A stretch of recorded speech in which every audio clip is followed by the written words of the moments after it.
Siamo stati a Sant'Orso, in provincia di Vicenza, per fare visita a Villa Rossi con il suo splendido parco.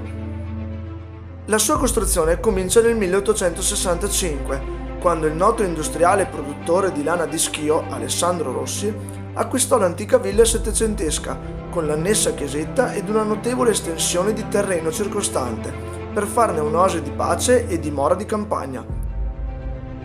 La villa e gli affreschi sono in stile pompeiano, ma la particolarità che più mi ha personalmente colpito è la presenza di due sculture di pecore merinos, a ricordare la maggiore fonte di ricchezza della famiglia Rossi. Un luogo molto affascinante, per certi versi persino misterioso, dove passare un momento in armonia tra storia